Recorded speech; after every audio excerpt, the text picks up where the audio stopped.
حدیث میں ہوتا نا میری مجال ہے کہ میں اس میں لب کشائی کروں، یہ تاریخی واقعہ ہے، تاریخی، اور تاریخی واقعات کا عقائد سے تعلق نہیں ہوتا۔ کوئی یوں مان لے، کوئی یوں مان لے، یہ کفر و اسلام کا مسئلہ نہیں ہوتا۔ اس طرح ماننے سے کوئی کافر ہو جائے گا۔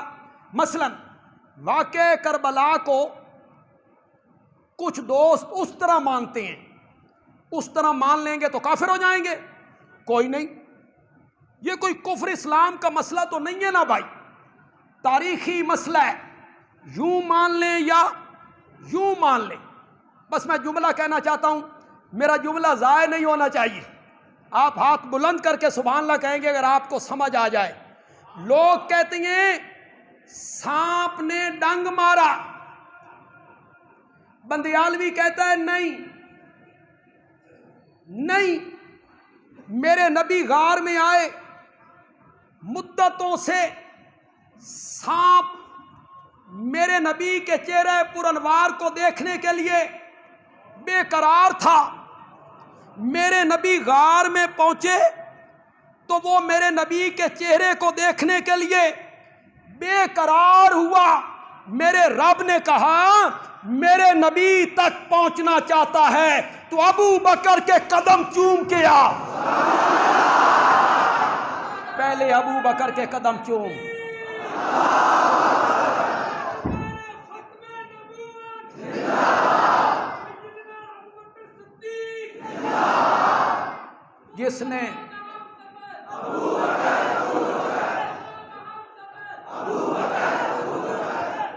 جس نے ابو بکر کے قدم نہیں چومنے، اس نے میرے محمد تک بھی نہیں پہنچنا صلی اللہ ہو۔ یہ لعاب کوئی معمولی لعاب ہے؟ میرا نبی حضرت علی کی آنکھ پہ لگائے تو آنکھ دکھنی بند ہو جائے، حضرت ابو بکر کی ایڑی پہ لگائے سانپ کا زہر ختم ہو جائے۔ سنو ایک وہابی کی بات، یہ لعاب کوئی معمولی لعاب نہیں ہے۔ میرا نبی کڑوے کنویں میں ڈال دیتا ہے تو کڑوا کنواں ہی میٹھا ہو جایا کرتا ہے۔ یہ اتنا عظیم لعاب ہے، اتنا مبارک لعاب ہے، حضرت حسین کی پہلی غذا بن گیا ہے۔ میرے آقا حضرت حسین کی زبان اپنے منہ میں لے کے اس طرح چوسا کرتے تھے جس طرح عرب کے لوگ کھجور کی گٹھلی چوسا کرتے۔ کاندھے پہ چڑھایا، یہ میں نے ساری باتیں بیان کی نا، واہ واہ واہ واہ واہ واہ، میں اپنی پٹڑی پہ آیا، اور میں کیسے آیا، کیسے میں نے ربط لگایا۔ میں نے کہا یہ جتنی تعریفیں، یہ جتنی عظمتیں حضرت حسین کی میں نے بیان کی، یہ سب ثانوی درجے کی ہیں۔ ثانوی سمجھتے ہو؟ دوسرا یہ پہلے درجے کی عظمتیں نہیں ہیں، یہ سب عظمتیں ثانوی حیثیت رکھتی ہیں۔ گھٹی لگائی، اذان دی، نام رکھا، کاندھے پہ سوار کیا، زبان چوسی، لعاب ڈالی، یہ سب ثانوی درجے کی عظمتیں ہیں۔ حضرت حسین کی پہلی عظمت یہ ہے کہ وہ میرے محمد کا صحابی ہے صلی اللہ ہو۔ یہ ہے عظمت، وہ میرے نبی کا کیا ہے؟ صحابی ہے۔ اور یہ ایسی عظمت ہے کہ پچھلی ساری امت مل کر اور پہلی امتیں بھی مل کر حضرت حسین کے مقام کو پہنچو نہیں سکتے۔ تو یہ اپنے ذہن سے نکال دیں کہ ہم حضرت حسین کی توہین کرتے ہیں۔ حضرت حسین کی توہین کرنے والا مسلمان نہیں ہے، اہل سنت نہیں ہے۔ ہم صرف حقائق آپ کے سامنے رکھیں گے۔ چھوڑ دیتا ہوں میں آپ پر فیصلہ، جذباتی عقیدت مجھے بھی حضرت حسین سے ہے، دل میرا بھی کرتا ہے کہ حسین آگے ہو، میرا دل بھی کرتا ہے، لیکن میں کیا کروں، رب کا قرآن مجھے روکتا ہے۔ کہ نہیں. اب آپ اس سورت کو سنیں. سورت حدید 27واں پارہ آیت نمبر 10 ہے. سورت کا نام کیا ہے؟ حدید. پارہ کون سا ہے؟ 27واں. آیت نمبر کون سی ہے؟ آپ نے بالکل آنکھیں بند کر کے میرے اس حوالے کو قبول نہیں کرنا. اپنے عالم کے پاس جانا ہے. عالم کے سامنے آپ نے یہ آیت رکھنی ہے کہ بندیالوی نے یہ آیت پیش کی ہے، یہ ہے قرآن میں آیت، اس کا یہی ترجمہ ہے جو بندیالوی نے کیا ہے. پھر آپ نے ماننا ہے، تحقیق کرنی ہے آپ نے پوری. سورت حدید 27واں پارہ، اس کی آیت نمبر 10. آیت بھی پڑھتا ہوں، ترجمہ بھی کروں گا. آدھا میں کروں گا، آدھا ترجمہ ابھی آپ سے کرواؤں گا. لا یستوی منکم من انفق من قبل الفتح وقاتل اولئک اعظم درجۃ. اور کوئی سمجھ رہا ہے کوئی نہیں سمجھ رہا ہے؟ اولئک اعظم درجۃ من الذین انفقوا من بعد وقاتلوا. یستوی مساوات، مساوی، مساوی کیا معنی ہوتا ہے مساوی کا؟ شاباش شاباش، زور سے بولو. لا کا کیا معنی؟ نہیں برابر. مولا کون؟ فرمایا وہ لوگ جو فتح مکہ سے پہلے ایمان لائے، فتح مکہ سے پہلے جہاد کیا، فتح مکہ سے پہلے مال خرچ کیا، فتح مکہ سے پہلے لڑائیاں لڑی، اور وہ لوگ جو فتح مکہ کے بعد لڑائیاں لڑی، بعد میں جہاد کیا. یہ دونوں برابر نہیں، یہ دونوں برابر نہیں. مولا پہلوں کا مقام بلند یا پچھلوں کا مقام بلند؟ قرآن نے کہا اولئک، فتح مکہ سے پہلے ایمان لانے والے، جہاد کرنے والے، قتال کرنے والے، خرچ کرنے والے، ان کا درجہ اعظم درجۃ. ان کا درجہ کیا ہے؟ بہت بڑا ہے. من الذین انفقوا من بعد وقاتلوا.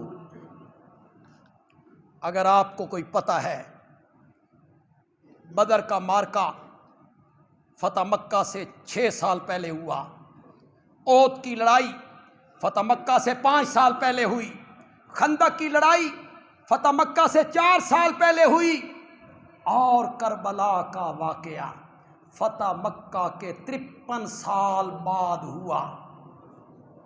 کتنا؟ 53 سال بعد ہوا. اور بدر و احد فتح مکہ سے 5 سال، 6 سال، 4 سال پہلے ہوئی. اور قرآن کہتا ہے کہ فتح مکہ سے پہلے جہاد کرنے والے اور فتح مکہ سے پہلے مال خرچ کرنے والے، ان کا مقام پچھلوں سے کیا ہے؟ تو جس طرح تم بیان کرتے ہو اس میں باقی واقعات کی تم اہمیت گھٹا دیتے. اس کی یہ خرابی لازم آ رہی. لوگوں کے ذہن میں بدر کی وہ اہمیت نہ رہی، احد کی وہ اہمیت نہ رہی، خندق کا وہ مقام نہ رہا، احد کے شہیدوں کا وہ مقام نہ رہا لوگوں کی نگاہوں میں. اور میرے بھائیوں، ختم نبوت کے تحفظ کے لیے 1200 صحابہ نے شہادت قبول کی تھی. کتنے؟ 1200 صحابہ ختم نبوت کے تحفظ کے لیے قربان ہوئے. جنگیں ہوئی، بدر، احد، اس کی اہمیت کم. تم نے کہا کہ یہ کفر و اسلام کی جنگ تھی، حق و باطل کا مارکا تھا، اسلام اور کفر کے درمیان جنگ ہوئی، نبی کا دین بدل گیا تھا، ظلم ہو رہا تھا، حکمران زانی تھا، شرابی تھا، بہنوں سے نکاح کیا کرتا تھا،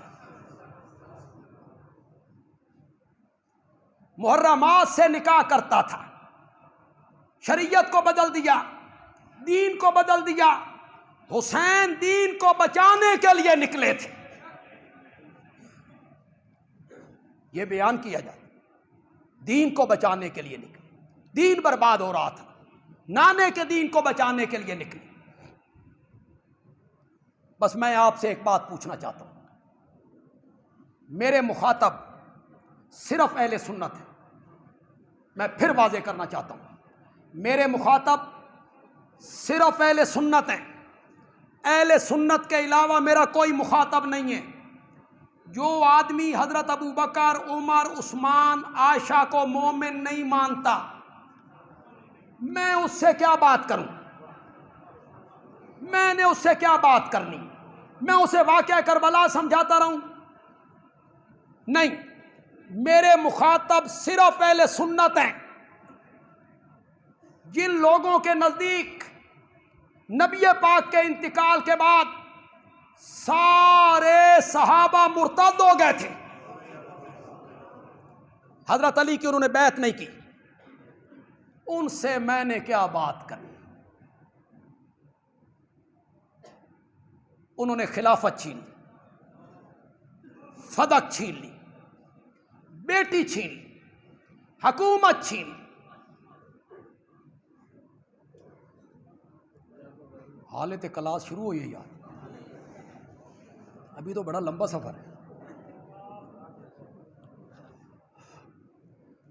خلافت چھین لی، خلافت چھین لی، فدق چھین لیا۔ تواڈے کوئی جٹ بیٹھے، جٹ زمیندار، تواڈی کوئی وٹ کھسے بننا کوئی وانا چاہے، دیتے ہو اجازت؟ دیتے ہو؟ آج کا چودھری، آج کا زمیندار اپنی زمین کا ایک فٹ دوسرے کو چھیننے نہیں دیتا، وہاں خلافت چھن گئی، فدق چھن گیا، دولت چھن گئی، بیٹی چھن گئی۔ انا للہ، فدق کا شور مچاتے ہو۔ ابو بکر نے 4 گھنٹے فاطمہ کو شروع دربار میں کھڑا رکھا، 4 گھنٹے۔ ایک گھڑی کس بنائی سی اس ویلے؟ تجھے کس نے بتایا کہ 4 گھنٹے کھڑا کیا؟ شرم نہیں آتی؟ میں سن رہا تھا فیس بک پہ، مجھے خدا کی قسم، میں نے کہا عوام کیا ہے، دھوپ میں کھڑی ہے، کہتا ہے خود کرسیوں پہ بیٹھے تھے اور نبی کی بیٹی سامنے کھڑی تھی۔ میں نے کہا میں ہاتھ باندھ کے پوچھ سکتا ہوں، بی بی کے خامند کہاں تھے؟ تم نے حضرت علی کے پلے بھی کچھ نہیں چھوڑا، بیوی دربار میں ہے اور شوہر کہاں ہے؟ تم کرتے ہو اپنی بیویوں کے ساتھ یہ سلوک؟ بھیج دیتے ہو عدالت میں، بھیج دیتے ہو دشمن کی کچہری میں، خود گھر میں بیٹھ جاتے ہو۔ خلافت چھن گئی، ابو بکر نے چھین لی، حضرت عمر نے چھین لی، عثمان نے چھین لی۔ جتنے لوگ بیٹھے ہو، میری ایک عادت ہے کہ کچھ جملے میں نرم آواز میں کہتا ہوں، جوش میں نہیں کہتا۔ جوش میں کہوں نا تے جملے کوئی جان ہووے نہ ہووے، لوگ آدھے سبحان اللہ، مولوی صاحب جوش میں کھائے، تو کچھ جملے میں جوش میں نہیں کہتا، بڑے نرم لہجے میں کہتا ہوں۔ آپ کی سبحان اللہ گرم ہونی چاہیے، جملہ میرا نرم ہوگا، اس کی تہ میں جانا ہے، ذرا تہ میں جانا ہے۔ میں نے اس سے پہلے جملہ کبھی نہیں کہا، اس سے پہلے میں نے یہ جملہ کبھی نہیں کہا، آج پہلی مرتبہ کہہ رہا ہوں، بندیالوی کہتا ہے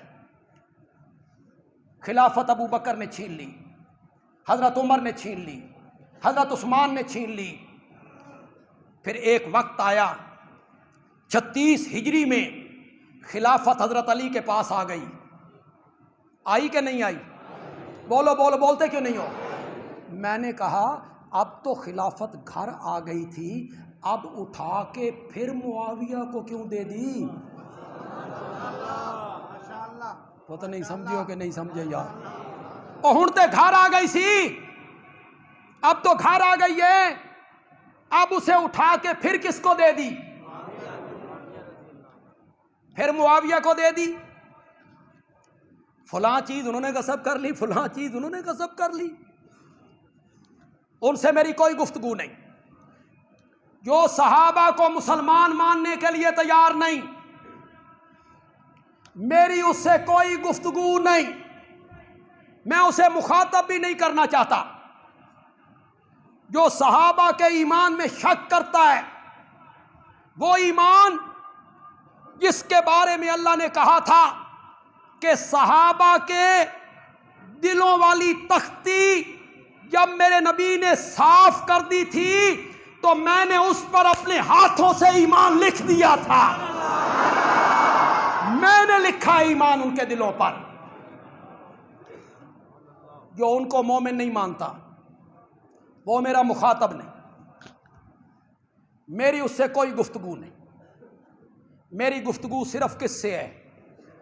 زور سے بولو، صرف اہل سنت سے، جو صحابہ کی قدر کرتی، جو صحابہ کی عظمتوں کے قائل۔ میری گفتگو صرف ان سے ہے۔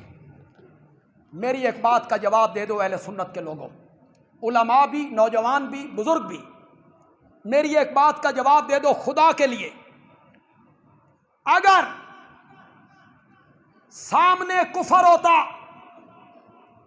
اگر سامنے دین کو بگاڑنے والا ہوتا، اگر شریعت کو بدلا جا رہا ہوتا، اگر دین کو تبدیل کیا جاتا ہو رہا ہوتا، اگر دستور اسلام میں تبدیلی اس کی کوشش ہو رہی ہوتی، شریعت بدل رہی ہوتی، دین ختم ہو رہا ہوتا، تو بولو اکیلا حسین نکلتا یا دوسرے صحابہ بھی نکلتے؟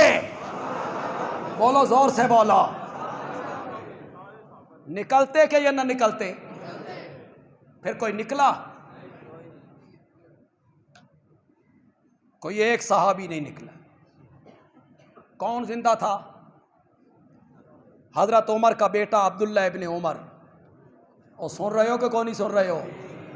حضرت عباس کا بیٹا عبداللہ ابن عباس، حضرت جعفر طیار کا بیٹا عبداللہ ابن جعفر، ابو سعید خدری، ابو واقد لیثی، نعمان ابن بشیر، یہ سارے صحابہ ہیں۔ 350 کے قریب صحابہ زندہ تھے۔ کربلا کا جب واقعہ ہوا تو کتنے صحابہ زندہ تھے؟ زور سے بولو، کوئی ایک بھی نکلا؟ اگر دین بدل رہا ہوتا تو حضرت حسین اکیلے نکلتے یا دوسرے صحابہ بھی نکلتے؟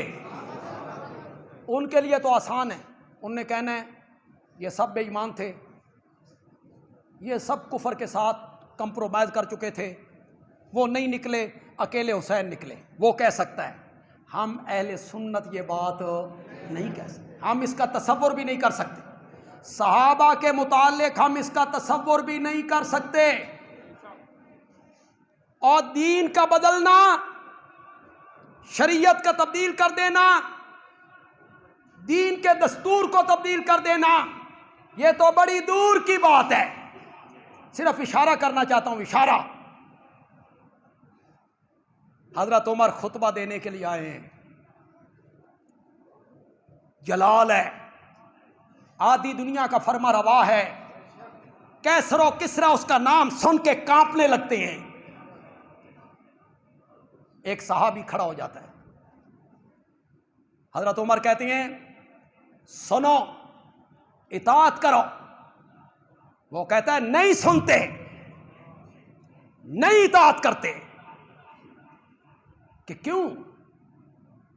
کہ جس کپڑے کا کرتا آپ نے پہن رکھا ہے, یہ کپڑا ہمیں بھی ملا تھا, ہمارا کرتا تو نہیں بنا, آپ کا کرتا کیسے بنا؟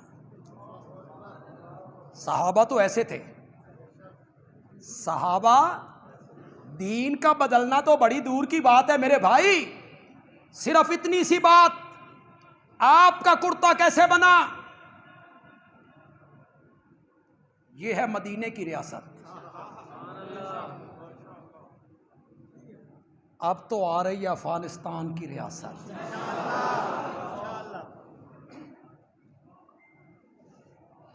کبھی انہی کو ہتھکڑیاں پہنا کے, اللہ اکبر, سفیر ملا ضعیف جو ہمارے پاکستان میں سفیر تھے افغانستان کے, ان کو کس طرح امریکہ کے حوالے کی. انہوں نے جو اپنی سوانح لکھی کہ مجھے کیسے گرفتار کیا, کیسے ایئرپورٹ پر لے گئے, کیسے ٹھوکریں ماری, کیسے کتے چھوڑے گئے مجھ پر, کنٹینر میں بند کیا گیا, طالبان کے رہنماؤں کو پانی نہیں دیا گیا, باہر سے گولیاں چلائی گئیں, دم گھٹ کے مر گئے, قبریں نہیں بنی. اور آج وہ آئے, مزہ ہی آ گیا یار. خدا کی قسم, قرون اولیٰ کی یادیں تازہ کر دی. کوئی انتقام نہیں, کوئی انتقام نہیں. کہ جنہوں نے ہمارے ساتھ یہ سلوک کیا ہم لٹکا دیں گے, نہیں. عام معافی کا اعلان کر کے 14.5 صدیوں کے بعد طالبان نے فتح مکہ کی یاد تازہ کر کے رکھ دی. میرے نبی نے بھی خون کا ایک قطرہ نہیں بہایا تھا. فتح مکہ ہوا, کوئی لڑائی نہیں ہوئی. میرے نبی آئے اور میرے نبی نے کہا لا تثریب علیکم الیوم انتم الطلقاء, جاؤ آج کوئی بدلہ نہیں ہے, میں نے تم سب کو معاف کر دیا. آج ملالہ کہتی ہے, ہمارے ایک وزیر کو ٹیلی فون کرتی ہے, افغانستان میں عورتوں کے حقوق کا کیا بنے گا. میں آخیا بی بی کدی کشمیر دی عورتوں دے واسطے بھی بول, وہ بھی عورتیں ہیں, وہ جو 1 سال 1.5 سال سے لاک ڈاؤن میں ہیں نا, جن کے بچے دودھ کے لیے ترستے رہتے ہیں, ان عورتوں کے بارے میں بھی کئی بول, ان کی تعلیم کے بارے میں بھی بول. تمہیں یہاں تعلیم یاد آئی. اللہ تعالیٰ بہتری کریں گے, اللہ تعالیٰ ان کی مدد کریں گے, اللہ بہتری کریں گے.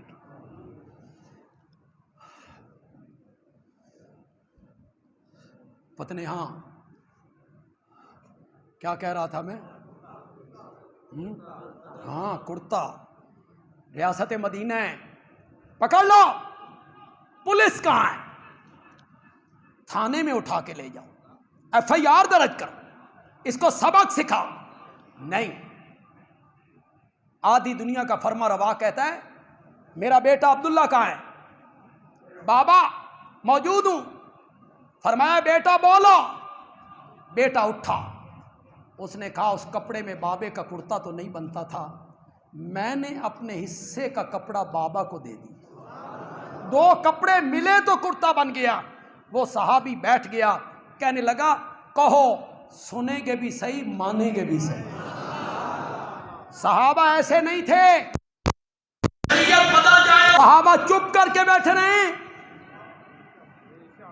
حضرت عمر خطبہ دے رہے ہیں,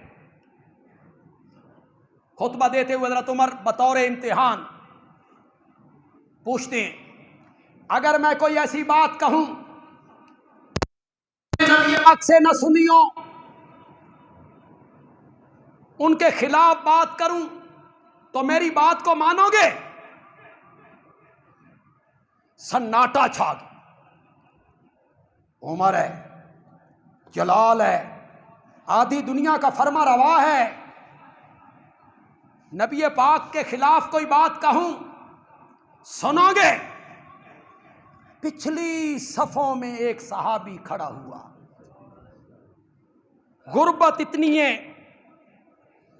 کہ تلوار رکھنے کے لیے نیام بھی اس کے پاس موجود نہیں، اس نے کھجوروں کے تنوں میں تلوار لپیٹی ہوئی ہے، اوپر کھجوروں کے تنے لپیٹے ہوئے ہیں، اٹھا تلوار باہر نکالی، اس کی دھار پہ انگلی رکھی اور کہا امیر المومنین سن، یہ تلوار بدر و احد میں کفار کے سروں پر بجلی بن کے چمکی تھی، اگر تم نے میرے نبی کے خلاف کوئی بات کہی تو اس تلوار سے تیری گردن قلم کر کے رکھ دوں گا۔ صحابہ ایسے نہیں تھے کہ شریعت بدل جائے اور صحابہ خاموش بیٹھے رہے۔ کیوں بھائی؟ اگر سامنے کفر ہوتا، دین بدل گیا ہوتا، شریعت تبدیل ہو گئی ہوتی تو حضرت حسین اکیلے نکلتے یا باقی صحابہ بھی نکلتے؟ آپ میں جو پڑھے لکھے لوگ ہیں ان لوگوں کو بات سمجھانا ذرا آسان ہو جاتا ہے، اور جن کو بالکل پتہ نہ ہو ان کے لیے تھوڑی سی مشکل بات ہو جاتی ہے۔ جتنے تم تاریخ پڑھے ہوئے لوگ ہو، بتاؤ بجائے ساتھ دینے کے، صحابہ نے بجائے ساتھ دینے کے حضرت حسین کو کوفے جانے سے روکا یا نہیں روکا؟ پڑھتے رہتے ہو تاریخ میں کہ نہیں پڑھتے رہتے ہو؟ روکا۔ حضرت عبداللہ ابن عباس نے روکا، حضرت عبداللہ ابن عمر نے روکا، حضرت عبداللہ ابن جعفر نے روکا، ابو سعید خدری نے روکا، نہ جاؤ۔ کوفے کے لوگ وہی ہیں جنہوں نے تیرے بابا کو شہید کیے، بڑے بھائی کے نیچے سے مسلح کھینچا، ان کی ران میں خنجر مارا، انہیں مذل المومنین کہا۔ یہ بے وفا لوگ ہیں، یہ دھوکہ دینا چاہتے ہیں، یہ مسلمانوں کی متحدہ قوت کو توڑنا چاہتے ہیں، آپ کو استعمال کر کے مسلمانوں کو آپس میں لڑانا چاہتے ہیں۔ روکا۔ حضرت عبداللہ ابن عباس نے کیسے روکا تھا پتہ ہے؟ فرمایا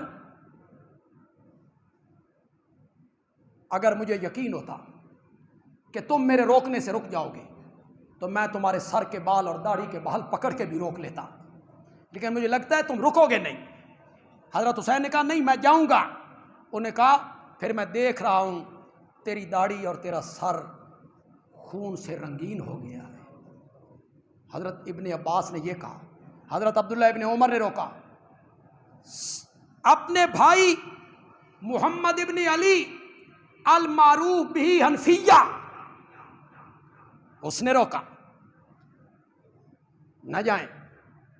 حضرت حسین انہیں کہتے ہیں تم میرے ساتھ آؤ، میرے بھائی ہو، میرا ساتھ دو۔ انہوں نے کہا نہیں، کوفے کے لوگ غدار ہیں، یہ مسلمانوں کو لڑانا چاہتے ہیں، انتشار پیدا کرنا چاہتے ہیں، مسلمانوں کی قوت کو توڑنا چاہتے ہیں۔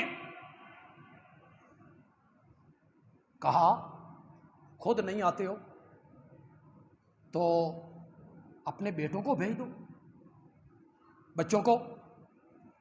کہا جو چیز میں اپنے لیے پسند نہیں کرتا وہ اپنے بیٹوں کے لیے میں کیسے پسند کروں گا؟ میں جب خود نہیں آنا چاہتا تو میں اپنے بیٹوں کو آپ کے ساتھ کیوں بھیجوں؟ کسی ایک صحابی نے ساتھ نہیں دیا بلکہ منع کیا۔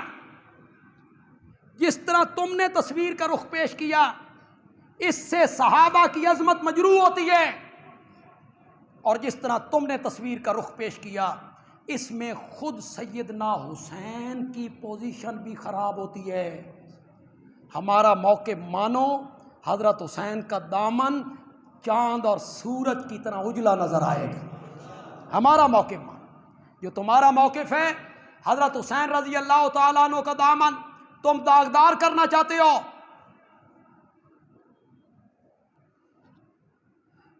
کیوں بھائی؟ جتنے پڑھے لکھے لوگ بیٹھے ہو، میری تقریر دنیا بھر میں لوگ لائیو سن رہے ہوں گے،